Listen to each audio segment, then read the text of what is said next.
नमस्कार साथियों। आज के इस महत्वपूर्ण प्रेस वार्ता में आने के लिए आप सभी लोगों का धन्यवाद। ईमानदारी की सबसे सफेद कमीज पहनने का दावा करने वाले अरविंद केजरीवाल और आम आदमी पार्टी के तथाकथित ईमानदारी का एक और प्रमाण आज पूरे देश की मीडिया के सामने फिर से एक बार सामने आ चुका है। यह है वो ईमानदारी का प्रत्यक्ष प्रमाण जो अरविंद केजरीवाल दावा करते हैं अपने पार्टी की ओर से कि वो सबसे ईमानदार हैं, उनकी पार्टी सबसे ज्यादा ईमानदार है। ये उसका प्रत्यक्ष प्रमाण आज कई सारे मीडिया चैनल्स पर भी देखने मिला और अभी अभी ईडी के ऑफिशियल हैंडल से ये सार्वजनिक भी की गई है जानकारी जो आप लोग दिखा रहे थे कि किस प्रकार से अरविंद केजरीवाल के सबसे खास आदमी सत्येंद्र जैन उनके करीबियों से और उनसे 2 करोड़ से ज्यादा का कैश और लगभग 2 किलो सोना, 133 गोल्ड कॉइन्स बरामद हुए हैं। यह उनकी ईमानदारी का प्रत्यक्ष प्रमाण है।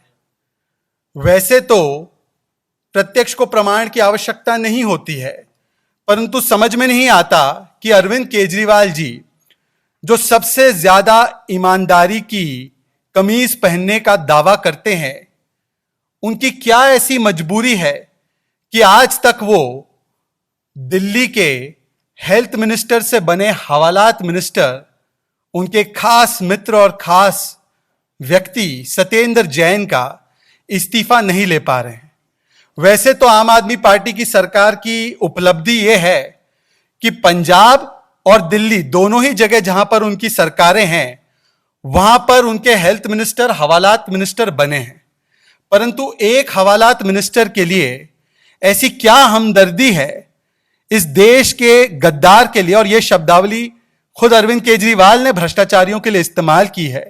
तो इस तथाकथित देश के गद्दार के लिए ऐसी क्या हमदर्दी है कि उसके इस्तीफे को लेने के बदले लगातार आम आदमी पार्टी की सरकार और आम आदमी पार्टी के लोग ABCD कर रहे हैं। ABCD का मतलब है A for advertising, B for भ्रष्टाचार, भरपूर भ्रष्टाचार, C for cover up of corruption and D for diversion, deviation and deflection. जब से यह मामला हमारे सामने आया है, और आपको याद होगा कि इसी मंच से हमारी वरिष्ठ नेता केंद्रीय मंत्री स्मृति ईरानी जी ने 10 सवाल रखे थे अरविंद केजरीवाल जी के सामने, परंतु उन 10 सवालों में से एक भी सवाल का जवाब देने में असक्षम है अरविंद केजरीवाल जी। और तब से लेकर आज तक केवल और केवल भटकाने का काम, दिशा भ्रमित करने का काम अरविंद केजरीवाल और आम आदमी पार्टी कर रही है। परंतु आज जब ये भ्रष्टाचार का प्रमाण सामने आ चुका है, तो आज अरविंद केजरीवाल जी का अभी कुछ देर पहले ट्वीट भी आया है कि झूठ पे झूठ, झूठ पे झूठ, झूठ पे झूठ, भगवान हमारे साथ है। वैसे तो यह कहा जा सकता है कि पंजाब और दिल्ली की जनता भगवान भरोसे है, परंतु जिस बात को ये झूठ बोल रहे हैं अरविंद केजरीवाल जी, जो 10 सवाल आदरणीय स्मृति ईरानी जी ने पूछे थे आपसे, उन सवालों में मैं कुछ और सवाल भी पूछना चाहता हूं और आप बताइए कि यह सच है या यह झूठ है।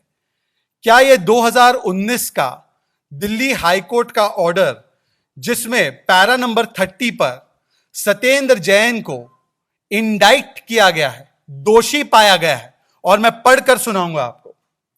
इस ऑर्डर में लिखा गया है, फाइंडिंग है कोर्ट की, हाई कोर्ट की, The petitioners have themselves enclosed a copy of the order 24th May 2017 passed in respect of the Benami Dar, that is ADPL, which inter alia notes that the cash was routed through accommodation entries in the garb of share capital premium in fact belonged to Mr. Satyendra Kumar Jain, and it was at his direction that the entire transaction was orchestrated. मतलब कि जो principal commissioner income tax की finding थी कि ये उन दोनों व्यक्तियों के अनडिस्क्लोज इनकम नहीं थे, बल्कि ये सत्येंद्र जैन का हवाला एंट्री था, उसको उच्च न्यायालय ने, दिल्ली हाई कोर्ट ने उसको सत्यापित किया, उस पर मुहर लगाई 2019 में क्या ये कोर्ट की फाइंडिंग झूठ है? क्या ये कोर्ट की फाइंडिंग वेंडेटा पॉलिटिक्स है? मेरा एक और सवाल जुड़ रहा है स्मृति ईरानी जी के उन 10 सवालों की सूची में, जिसका जवाब आज तक अरविंद केजरीवाल देने की हिम्मत नहीं कर पाए। मेरा सवाल नंबर 2 आज ये है, क्या ये जो रिकवरीज हुई है आपके खास आदमी के घर से, आपके खास आदमी के ठिकानों से, क्या ये रिकवरीज भी झूठ है? क्या ये रिकवरीज झूठ है? मेरा तीसरा सवाल, 10 दिन की रिमांड कोर्ट ने दी है ईडी को। यदि आप कहते हैं कि ये वेंडेटा है, ये विंडिक्टिव है, वैसे आपके पास और मेरे पास आधार कार्ड, पैन कार्ड होता है। अरविंद केजरीवाल और आम आदमी पार्टी के पास परमानेंट विक्टिमहुड कार्ड है। कभी कुछ हो जाए, एजेंसी संज्ञान ले, भ्रष्टाचारी को पकड़े, कोर्ट से आदेश आ जाए तो तुरंत विक्टिमहुड कार्ड निकाल देते हैं। तो आज मैं पूछना चाहता हूं आदरणीय अरविंद केजरीवाल जी से कि क्या यह दिल्ली हाईकोर्ट का ऑर्डर भी वेंडेटा पॉलिटिक्स है? जो रिमांड दी गई है 10 दिन की ईडी को कोर्ट के द्वारा, क्या यह भी वेंडेटा पॉलिटिक्स है? क्या जो पिछले महीने अटैचमेंट ऑर्डर आया था सत्येंद्र जैन के एसेट्स का 4.81 करोड़ का, जो आज भी कायम है, क्या वो वेंडेटा पॉलिटिक्स है? और अगर ये सारी चीजें वेंडेटा पॉलिटिक्स है, इतना समय आपके पास था, किसी कोर्ट ऑफ लॉ ने आपको राहत दी है? क्या आप किसी कोर्ट ऑफ लॉ में जाकर ये कह पाए कि ये जो भी कार्रवाई हो रही है, हम तो बड़े ईमानदार है जी, हमने तो कुछ नहीं किया जी, उल्टा ये हमें द्वेषपूर्ण कार्रवाई में फंसा रहे हैं? क्या ऐसा एक भी आदेश राहत देने वाला आपके पास आया है, या कोर्ट भी वेंडेटा कर रहा है? मैं आपसे पूछना चाहता हूं कि क्या आपने जब क्लीन चिट दी है सत्येंद्र जैन आपके खास मंत्री को, क्या आपने 2019 का दिल्ली हाईकोर्ट का आदेश पैरा नंबर 30 पढ़ने के बाद उनको क्लीन चिट दी है, या इसे पढ़े बगैर उनको क्लीन चिट दी है? जिन डॉक्यूमेंट्स के आधार पर आप क्लीन चिट देने की बात कर रहे हैं, वैसे आपने कहा है आपने सारी फाइलें मंगवा ली, आपने सारे दस्तावेज देख लिए। एक बार आप वो दस्तावेज सार्वजनिक पटल पर रख दीजिए, पता चल जाएगा कि किन डॉक्यूमेंट्स के आधार पर यह तथाकथित क्लीन चिट देने की आपकी फैक्ट्री काम करती है। और मैं इसलिए कह रहा हूं, यह इसलिए कहना पड़ रहा है क्योंकि इससे पहले भी मित्रगण आपको याद होगा कि एक और क्लीन चिट दी गई थी। इस क्लीन चिट की फैक्ट्री से एक और क्लीन चिट दी गई थी। वो क्लीन चिट दी गई थी जितेंद्र तोमर को, और जितेंद्र तोमर ने क्या क्या कीर्तिमान स्थापित किए हैं ये पूरे देश ने देखा है। परंतु मैं आपको याद दिलाना चाहता हूं, थोड़ी याददाश्त आम आदमी पार्टी वालों की कमजोर हो ही जाती है। इतना भ्रष्टाचार किया है, इतने लोगों को बचाना है, तो कमजोर हो जाती है याददाश्त। मैं उस समय का आपको वाक्य याद दिलाना चाहता हूं, और दोनों ही वाक्यों में किस प्रकार से समानताएं हैं देखिएगा। ऐसा लग रहा है कि अरविंद केजरीवाल जितेंद्र तोमर के लिए नहीं, आज सत्येंद्र जैन के लिए ही बोल रहे हैं। सुनिए उनका यह पूरा वक्तव्य उस समय पर जितेंद्र तोमर के लिए क्या था, सुनिएगा जरूर। मंत्री के दफ्तर से उनकी एक्सप्लेनेशन कॉल की थी कि मैं सारे तथ्य जानना चाहता हूं, एक्सप्लेन। उनका जवाब आया वापस, और हमने डिसाइड किया था कि अगर जरा सा भी कहीं कुछ गड़बड़ है तो then we will request him to step down. उनका जो जवाब है, वो जवाब पढ़ने के बाद आप भी कहेंगे कि वो निर्दोष है। वो पूरा जवाब हम लोगों ने मीडिया वालों के पास भेजा, लेकिन किसी भी मीडिया ने नहीं चलाया। तो उसके खिलाफ साजिश की जा रही है। और एक छोटा सा जैसे उदाहरण देता हूं, पहले उन लोगों ने उसकी शायद उसकी 2 डिग्री है, 1 डिग्री के ऊपर क्वेश्चन। उस समय पर भी किस तरीके से अरविंद केजरीवाल जी जितेंद्र तोमर को क्लीन चिट दे रहे थे, कह रहे थे कि मैंने सारे कागज खुद मंगवा के देखे हैं, और उन कागजों से प्रतीत होता है कि ये तो सबसे ईमानदार व्यक्ति है, इसको तो मीडिया और बाकी के लोग साजिशन फंसा रहे हैं, और इसीलिए मैं आपसे आग्रह करता हूं कि आप डॉक्यूमेंट्स देख लीजिए, ये तो पूर्ण तरीके से ईमानदार व्यक्ति है।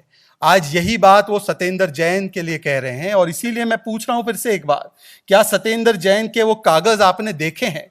क्या उन कागजों में दिल्ली हाईकोर्ट का ऑर्डर है या नहीं है? और अगर है तो बताइए कि फिर भी आपने उनको क्लीन चिट कैसे दे दी, और अगर नहीं है तो बिना देखे आपने ये क्लीन चिट क्यों दी है? सार्वजनिक पटल पर वो सारे कागज रख दीजिए। उन्होंने कहा कि सत्येंद्र जैन इतने ईमानदार है कि उनको पद्म विभूषण मिलना चाहिए। पद्म विभूषण मिले ना मिले, पर हाँ, आम आदमी पार्टी को घोटालों में गोल्ड मेडल तो जरूर मिलेगा। गोल्ड के कॉइन्स तो है ही वैसे उनके पास, gold medal of corruption and घोटाला जरूर मिलेगा। ये आम आदमी पार्टी का मैं ट्रैक रिकॉर्ड भी लेकर आया हूं। जल बोर्ड, जहां पर बड़ा भ्रष्टाचार हो रहा है, वहां पर पारदर्शिता की बातें करने वाले अरविंद केजरीवाल के लोग सीएजी को ऑडिट और अकाउंट्स नहीं देते, सीएजी को दिल्ली हाईकोर्ट जाना पड़ता है। ये छपा हुआ है। आम आदमी पार्टी के जो ईमानदार विधायक है, ईमानदारी की कमीज पहनने वाले, वो लोकायुक्ता से कहते हैं कि हम आपको एसेट्स नहीं दिखाएंगे, हम आपको एसेट्स डिक्लेयर नहीं करेंगे। उल्टा लोकायुक्त के सामने जब बहुत सारे केसेस उनके मंत्रियों के और उनके विधायकों के चल रहे थे, और उनके सबसे ज्यादा केसेस 2017 में 10 वर्षों में रजिस्टर किए गए लोकायुक्त के पास, तो कई वर्षों तक, कई महीनों तक लोकायुक्त को नियुक्त ही नहीं किया गया। बस के भी प्रोक्योरमेंट में घोटाले करने का उपलब्धि आम आदमी पार्टी की सरकार को हासिल है, और इसीलिए ये गोल्ड मेडल मिलेगा इनको घोटाले के लिए। आज मैं केवल फिर से एक बार बताना चाहता हूं कि जब पर्दाफाश हो चुका है आम आदमी पार्टी की सरकार की तथाकथित ईमानदारी का, क्या अरविंद केजरीवाल बताएंगे कि ऐसी क्या मजबूरी है कि वो सत्येंद्र जैन को आज भी बचाने का काम कर रहे हैं? अभी तक उन्होंने स्मृति ईरानी जी द्वारा पूछे गए 10 सटीक सवालों का जवाब नहीं दिया है। हर बात पर डाइवर्ट करते हैं। क्या 2019 का हाईकोर्ट का आदेश जो इंडाइट करता है सत्येंद्र जैन को, क्या उन्होंने वो देखा है? क्या उन्होंने इसी प्रकार से विक्टिमहुड कार्ड जितेंद्र तोमर के लिए खेला था या नहीं खेला था? और यदि उस समय खेला था, तो आज जब वो इसी कार्ड को खेल रहे हैं, तो किस आधार पर उनकी इस बात पर यकीन किया जाए कि उन्होंने सारे कागज देख लिए हैं और फिर जाकर वो क्लीन चिट दे रहे हैं? और आखिरी सवाल, जो वेंडेटा कहते हैं, यदि सच में वेंडेटा है तो कोर्ट से आज तक आपको कोई रिलीफ नहीं मिली, आप अभी भी कोर्ट नहीं जा रहे रिलीफ लेने के लिए, और यदि आप इतने ही पाक हैं, इतने ही सत्यवान हैं, तो सत्येंद्र जैन का इस्तीफा लेकर उन्हें वापस भी लाया जा सकता है अगर उनको कोर्ट से क्लीन चिट मिल जाती है। परंतु ये नहीं किया जा रहा है, क्योंकि कहीं ना कहीं ये भ्रष्टाचार की जो आंच है वो सत्येंद्र जैन पर नहीं रुकती है। हमें सबको पता है कि इस पैसों से, इन शेल कंपनियों से 200 बीघा जमीन खरीदी गई थी, और हो सकता है कि इस पूरे भ्रष्टाचार में बहुत सारे स्टेक होल्डर्स हैं, और उन स्टेक होल्डर्स के पास ये एजेंसियां पहुंच जाएगी, इसका डर सता रहा है। और इसीलिए हो सकता है अरविंद केजरीवाल आज तक इस्तीफा लेने में नाकाम है, असक्षम है, और लगातार भ्रष्टाचारियों का बचाव कर रहे हैं। बहुत बहुत धन्यवाद, शुक्रिया आपका।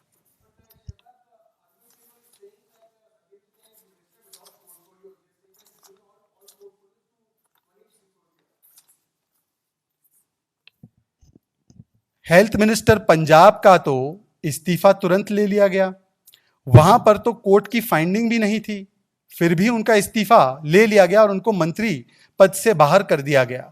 ऐसी क्या मजबूरी है कि वो आज भी सत्येंद्र जैन को मंत्री बनाए रखना चाहते हैं? क्या अगर वो मंत्री होंगे तो जो जांच होनी चाहिए पूर्ण तरीके से, जो फ्री एंड फेयर प्रोब होना चाहिए, क्या वो फ्री एंड फेयर प्रोब की जा सकती है? तो मैं समझता हूं कि यदि अरविंद केजरीवाल डरते नहीं है, उनको छिपाने की कोई बात नहीं है, या उनकी कोई मजबूरी नहीं है, तो उन्हें तो सत्येंद्र जैन का इस्तीफा बहुत पहले ले लेना चाहिए था। और मैं फिर से पूछ रहा हूं, क्या उन्होंने 2019 के हाईकोर्ट के आदेश को देखा है, या उसको देखने के बाद वो आंख मूंद कर इस भ्रष्टाचारी मंत्री को बचा रहे हैं? ये हेल्थ मिनिस्टर टू हवालात मिनिस्टर को क्यों बचा रहे हैं अरविंद केजरीवाल, इसका जवाब उनको देना चाहिए, बिना डिफ्लेक्ट किए, बिना डिविएट किए।